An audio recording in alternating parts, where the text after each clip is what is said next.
Hello everybody, welcome to the KMF channel. This is Kay Kritiques.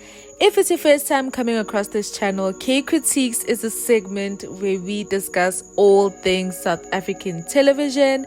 Make sure to like, subscribe and comment as it helps with the algorithm, and please do turn on your notification bell so that you are in the loop whenever a new video drops on this channel.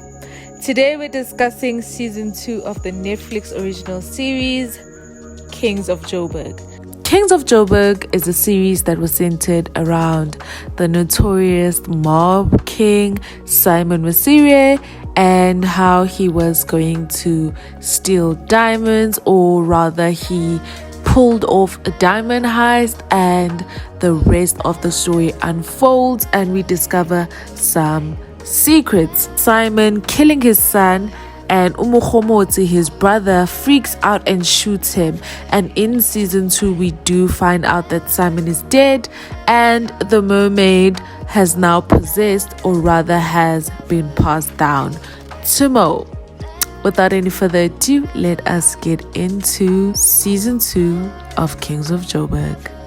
Now, in season 2, we do get some new characters, such as Veronica, who is Simon's twin. We have Victor Gatla, who is a power-hungry detective who wants to bring the Masire family down. We also do have Detective Gail Basia, for example. Now, let us get into the premise of season 2. So, everything is about the gold heist. So in season 1, Simon pulled off a diamond heist, and in this season, it's up to Mo to pull off a gold heist in order to provide gold to the Steenkamps, who had an agreement with Simon. And as we all know, Mo already killed Simon and buried him. So with Mo taking the reins and taking over Simon's responsibilities, he now has to pull off this gold heist, and the heist was successful. But now, because of that, it sets off a whole load of drama, because literally everything centers around the gold. Victor Gatla wants to capture the Masires and wants evidence that they did the gold heist. The Steenkamps want their gold because they had an agreement with Simon. Veronica feels that she was betrayed by her family and feels like this gold is rightfully hers and she wants it. And then in the end, we have Aliko Bajo, who also wants the gold. So everything was literally just a mess. Now we also do get more information, or rather more background on how the Masire siblings grew up, and we also get to see the past about how the mermaid came about, that the mother was the one who accepted this curse, and we do see that she was being possessed in order to try and end her children's lives, specifically Veronica. In the end, their mother does pass on, and we do know that Simon is the one who took the curse into his hands. And Veronica, we also get to see more of her past, where she runs away from home because she didn't feel safe and she felt betrayed by Simon, because towards the end of the episode she does say that she feels like Simon took what was rightfully hers. So I'm guessing it's the mermaid. But we do also see that she was beaten and R-worded. She wants revenge and she's dealing with a lot of trauma.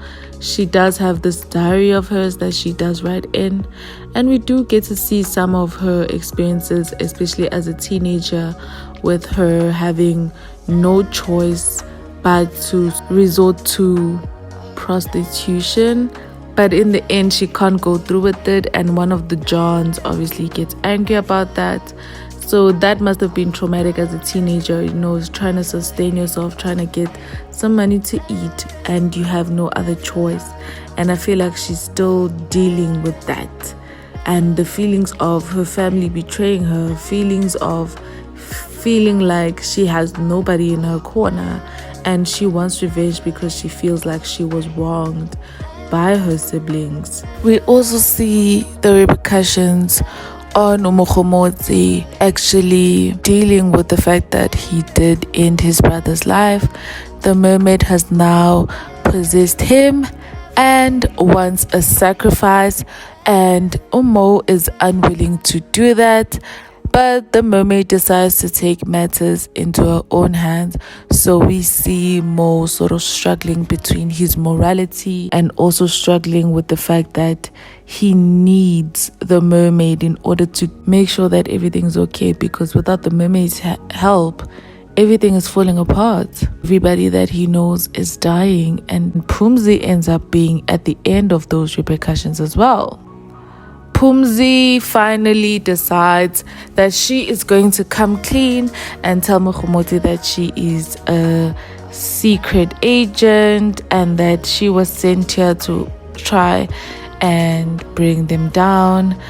And she does get kidnapped by Aliko Bajo, and there wasn't really much to talk about other than the fact that Mokgomotsi promised Phumzi to love her, respect her, be loyal to her. And what does this man do? Sleeps with his ex-wife / sister-in-law. Mo, I thought you were better than this, my brother. I just don't understand why he did that.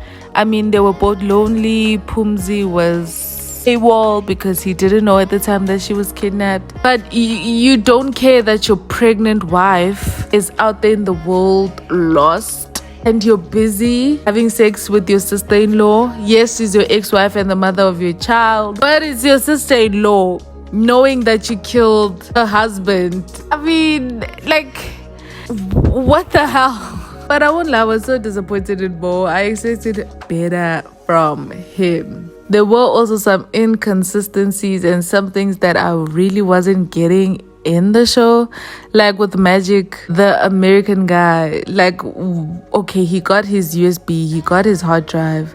We still don't know what was on the hard drive, and we don't even know why he wanted the hard drive. Are we gonna see what that hard drive contains in season 3, or is that just gonna be another loose end that doesn't tie up?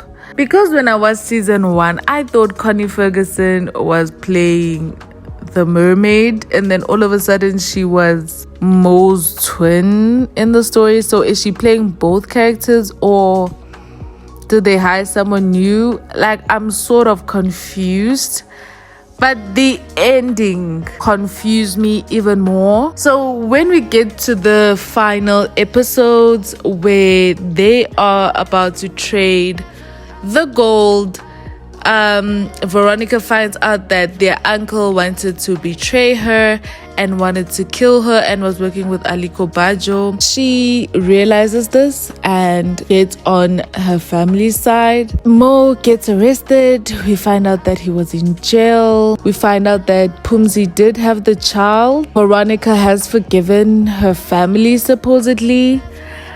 But what really confused me was the ending. Does Veronica also have the mermaid curse because her eyes did turn blue? Or is that just the result of her being Simon's twin, meaning that, you know how culturally that twins are linked and that they are together in everything? So does that mean because Simon had the mermaid that Veronica also had the mermaid? Or did she have her own mermaid? I was so confused. Then Aliko Bajo himself has his own mermaid, but his eyes were glowing red. So is he gonna be the main antagonist of next season? And then also, does the child have the mermaid because his eyes turned blue? Or did they try to get rid of the mermaid? Because I saw that they now were saying that everything is behind them, the curse is behind them. So what is really going on here? And then we get Victor Gatla, who was betrayed and ends up in jail. And he was told that he has to meet somebody inside the jail who has the same surname as him. And I'm wondering to myself, was it Mo or somebody else? Are we gonna get the answers to that? I'm so confused. The ending really did confuse me. I tried piecing it together a bit, but I feel like all these loose ends need to be tied up in season 3, and maybe we'll be able to get some clarity on what is going on. But yeah, that was Kings of Joburg season 2. I feel like it was a slow season. It did start picking up midway, or it started making sense midway around the 4th, 5th episode. There was a lot of unexplained things, and I feel like for an 8-episode season, I felt like it should have been more fast-paced, or the plot should have come together much more quickly than spending half the season trying to build up the tension. There's something that could have been done along the way while still carrying the storyline along, because we only really got the drama towards the last episodes, like episode 7 and episode 8. But I'm not even gonna lie, I cannot wait for season 3. My theory is that maybe they're gonna try and pull off another heist next season, and maybe now Aliko Bajo is going to be like an obstacle in their way. Now that he has his own mermaid, I feel like it's going to be a more formidable power.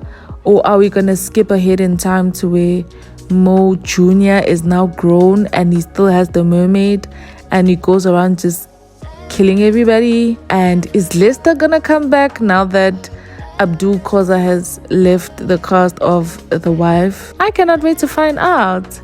But yeah, guys, please do let me know your thoughts in the comment section down below. What is your theory on Kings of Joburg season 3? What did you enjoy about season 2? See you in the next one.